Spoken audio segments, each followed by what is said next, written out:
Are you lonely? You don't have to raise your hand. But do ask yourself in your secret heart, are you lonely? So, my name is Lila, and I was a really lonely kid. So for the past 20 years, I've been studying and teaching the art of intimacy. I'm a lifelong intimacy investigator, the daughter of an Italian-American psychologist and a Brazilian social worker. So I've had a breadth of common and uncommon experiences in intimacy. I've been tied up in ropes and hung up like art. I've been in monogamous and non-monogamous relationships. I've been audio recorded while masturbating in a group of between 6 and 9 people on 6/9/2019. I've been to sex parties and cuddle parties and naked coconut oil contact improv movement parties. I've had threesomes in multiple configurations, MMF, FFM.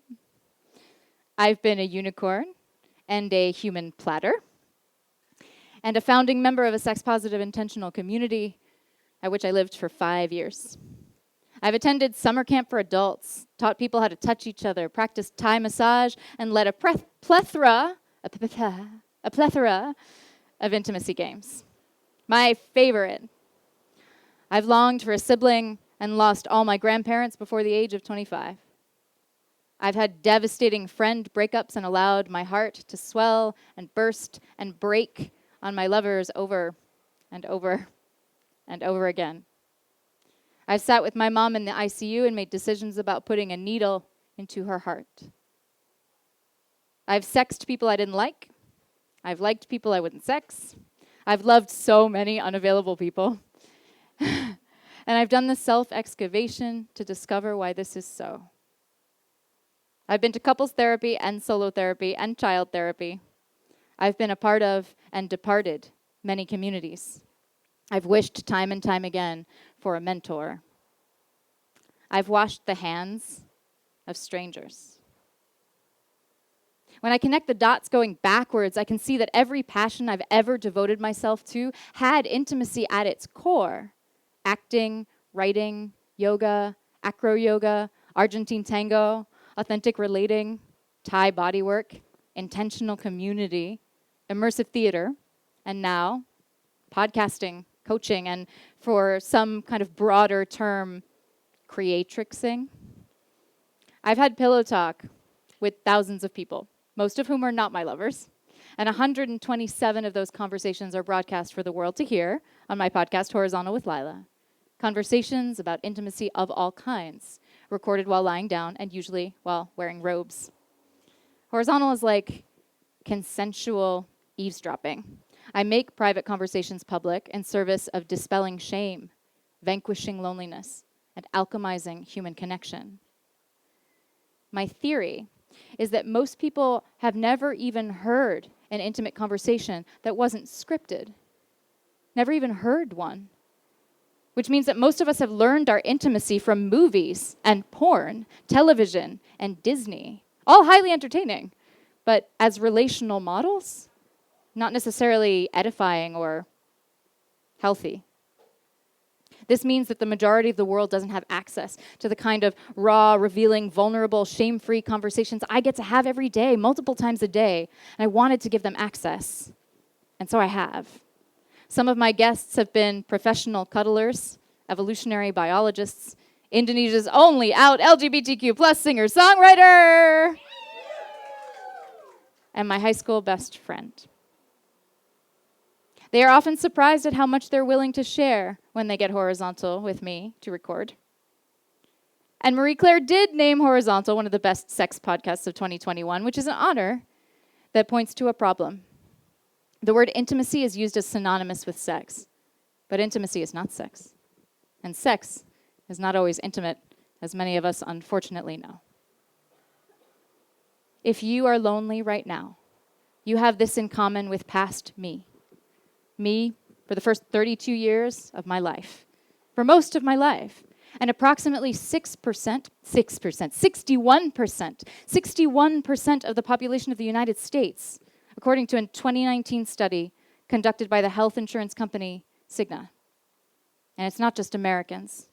According to the professor of psychology at Brigham Young University, the morbidity of loneliness, the increased likelihood that you will die, is equivalent to that of smoking 15 cigarettes a day or alcoholism. We have a pandemic of loneliness, and sex won't cure it, at least not on its own. But intimacy will, if we can expand our definition of what intimacy is. We tend to treat our relationships in a hierarchical way, with romance unquestioningly positioned at the top. And there's a word for that, coined by Arizona State University professor Elizabeth Brake. It's called amatonormativity. Amatonormativity. And it means that we assume an exclusive, primary love relationship is normative. That everyone wants this, that everyone should want this. But this is romantic supremacy. And like any form of supremacy, it's hurting all of us, even those who benefit the most from it, perhaps them most of all. People in committed romantic relationships are lonely too. Maybe you know that already. Sometimes they feel lonelier than the rest of us because we've so comprehensively normalized distancing ourselves from all of our other beloveds when we become a dyad. When we make a romantic relationship our North Star, we expect, as Esther Perel says, a single relationship to provide us with the support we used to get from an entire village.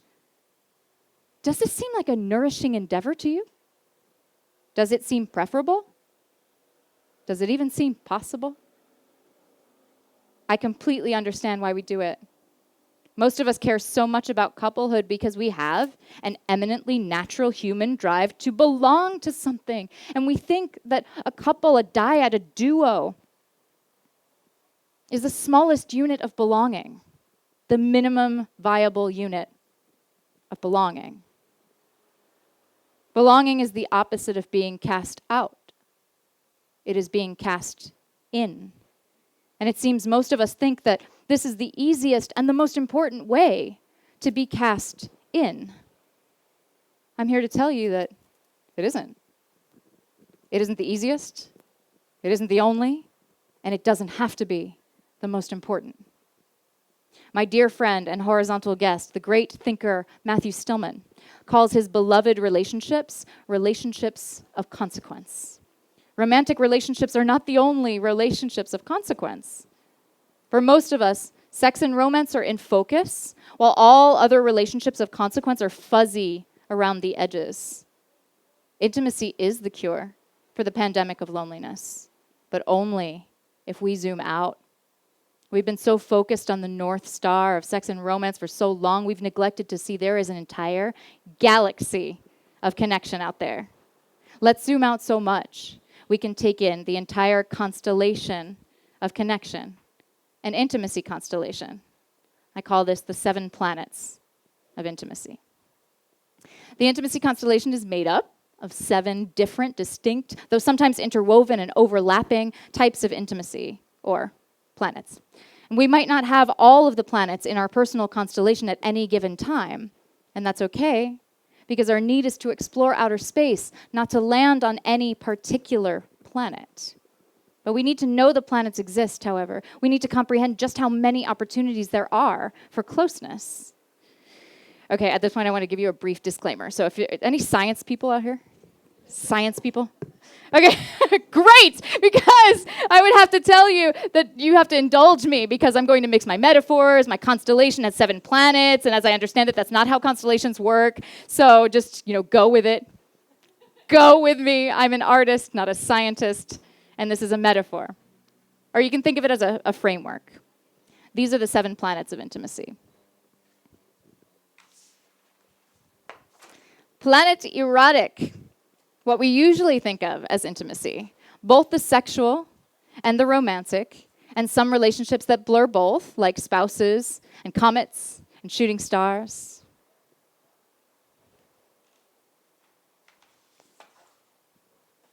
Planet platonic, both the friendsome and the romantic. Maybe you haven't considered that you can have a romantic platonic relationship, but anybody who's ever had a work wife, or work husband, or work spouse, you know. You know how romantic platonic relationships can get.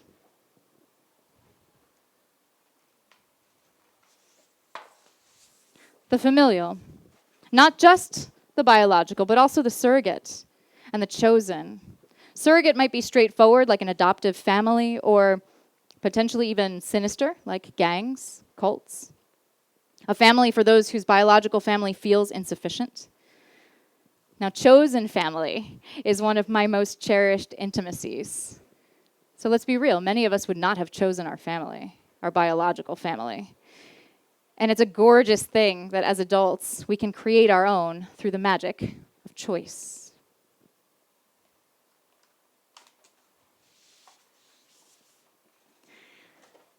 The personal, planet personal. Our personal inner relationships may be the most vital and the most overlooked. So perhaps you're already intimately acquainted with your inner critics. Hey, are you? I've identified 3 of mine. I have Aksenya, my inner Russian Instagram model. Mikol, my inner militant vegan womanist activist. And my New York mom. But are you acquainted with your inner mentor? When was the last time you frolicked with your inner child? Right? How much dictation do you take from your inner muse? Planet collegial. The collegial are those you work with, naturally, both the competitive and the collaborative, and ones that mix both, like athletic teammates or some of your colleagues. You know, you're competing with some of those colleagues. Uh-oh. I'll hold it. This is a really important one, too. Planet cathartic. And here we have it. This one is key. Regardless of whether the catharsis is tragic or triumphant, a cathartic experience is a crucible of transformation. Those who have survived disasters together, or Burning Man, fled to another country to avoid persecution of any kind, formed a bereavement group like my mother did after the suicide of her boyfriend, climbed a mountain together, supported each other in recovery from addiction.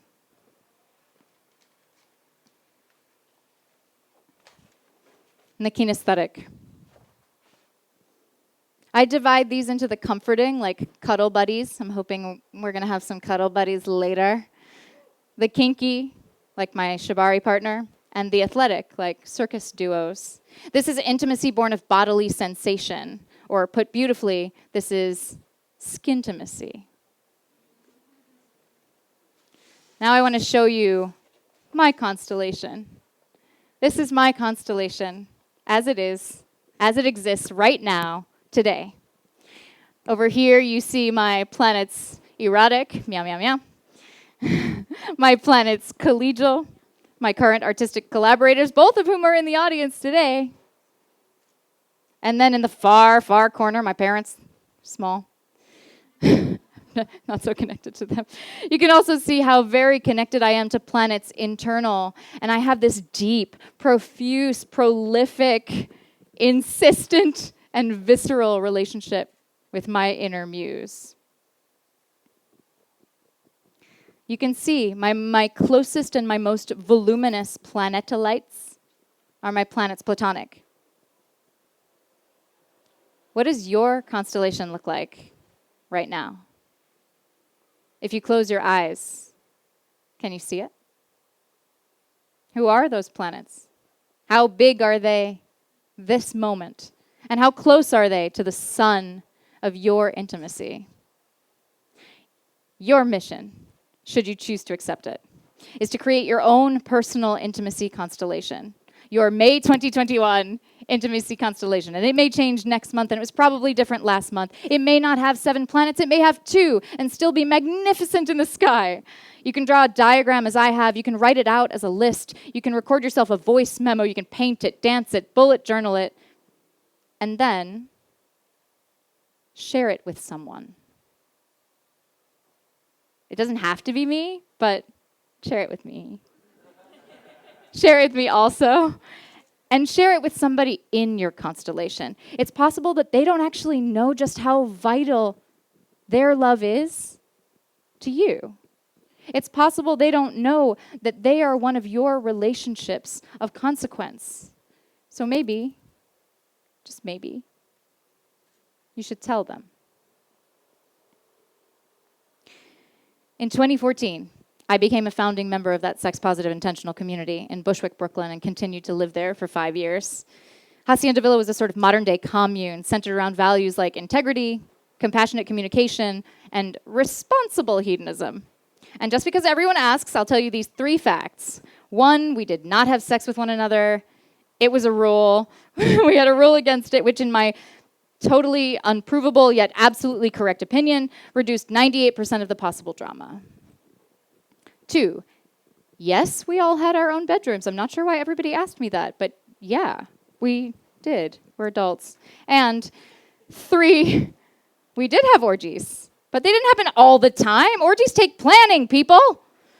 Or at least they take planning to do right and make sure that when it's avoidable, nobody takes shrapnel to the heart in the aftermath of intimacy. At one point, about 4 years into living at Hacienda Villa, I became really close with our new female housemate. We went on trips together. We wore cat ears around the house. We dressed up for museum outings. We went to the Pride Parade. We bought each other sparkly gifts. And we stayed up until 3 a.m. talking most nights. And most nights, she would fall asleep on the couch, and I'd wake her up so she could go to sleep in her own bed. For a time, she took all my horizontal Instagram photos, and she also took me to Planned Parenthood when I got my abortion. We were close. Before our falling out, towards the end of our friendship, another housemate, a male, said, "You act like she's your boyfriend." And he seemed so disgusted and kind of accusatory, and it still bothers me. I got really defensive. All my worthiness stuff came up as though he were saying I couldn't get a boyfriend, so I had to resort to treating my closest friend like one. All my too muchness stuff came up as though I were somehow burdening her by making our relationship so important to me. And I don't remember what I actually said to him in the moment, but I do know what my answer should have been. Why not? Why not? My very first podcast guest, Morel, was another one of my housemates, and she is a polyamorous woman, which means that she has many loves. She also has many lovers and many friends. She's closely connected to her family, a pillar of her communities, and a mentor to several women on the path of sexual freedom. And when we discussed friendship on our recording, Morel said, "All of my friendships are romantic in some way." That sentence has rung inside me for 4 years now. Like Leonard Cohen's bells that still can ring, all of my friendships are romantic in some way. None of the people I've professed romantic love to are still in my life in any significant way. None of them. But many of my platonic loves are. Our societies tend to use longevity as the single barometer for success in a relationship. And if you're in a couple, you know, people will ask you, how long have you been together? Right? Don't they ask you that? How long have you been together? How long have you been together? How long have you been together? But why is that the how long have you been together? But why is that the bar? It's so annoying. Who among us doesn't know a couple that has been together forever and is fucking miserable about it? Let's actually raise your hand if you don't know a couple like this. No, we all know that. We all know someone. We all know a couple that's like that. The last time I was in Las Vegas, there was this heart sculpture just outside the Container Park in the middle of the arts district. And the sculpture heart is roughly the size of a couple of doors side to side. And it's like that collapsing bridge in Paris where people go and they lock their locks to it. They write their name and their sweetheart's name and they lock it to the bridge. A symbolic act meant to represent long-lasting romantic love, as though saying, our romance will endure longer than this steel, brass, aluminum. Much of the time, though, it doesn't. Or the love itself lasts. But the energy transmutes from romantic love into hurt, or friendship, or rage, or familial warmth, or a faraway fondness, perhaps never to be revisited again, or only to be revisited decades later. And I'll wager that most of those heart lockers are no longer in a romantic relationship with one another. This is not a tragedy. Unless you're in a culture obsessed with this single metric of duration. How can we judge the success of anything by one criteria only? Whenever anybody asks me, Lila, how's the podcast going? I ask them, by what measure? Because they're asking me different questions. Some of them wanted to know how many downloads I'm getting, and others were asking whether I'm still happy doing it, and others wanted to know if I was making any money. I don't want to know if I'm making any money. One of my hopes for the future of intimacy is that we learn to apply different metrics to our romantic relationships. Let's call them the premium analytics of relationshiping. We need criteria like this. Did you do romance with somebody you would be friends with if sex weren't on the table? How much did you learn about yourself? Was it good relationship practice? Did you enhance your capacity for the sensual? How about for poetry? Did your romance inspire your art, your work? Did you speak up about your boundaries and your desires? How many new explorations did you make together? How many orgasms did you have? How often did you let them celebrate your genius? How much did you laugh together? What did you learn about your own pleasure? Were you willing again and again to do the work of understanding why you came into conflict? And did you figure something out about how to handle it? How many times did you witness your partner in rage, in bottomless sadness, in throaty grief, in ecstasy and frustration, in their full humanity, without trying to change their experience? By all of these metrics, and many more, my friendships surpass my romantic relationships in just about every single respect, except the orgasms. Even if I only used longevity as my barometer, my friendships are still by far the most successful love relationships of my life. I'm going to show you a few of them. This, can you see? This is Becca. Ask me how long we've been together. How long have you been together? Decades. This is James. Ask me. How long have you been together? 15 years.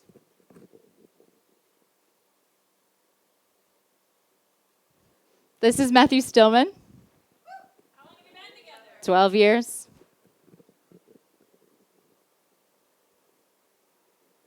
This is Julene. 10 years. This is Margarita. 8 years. This is Mel. 5 years. This is Elaine. 5 years. You get it, right? This is Tiger, also 5 years. This is John, 5 years. Christiane, 4 years. Tiana, 4 years.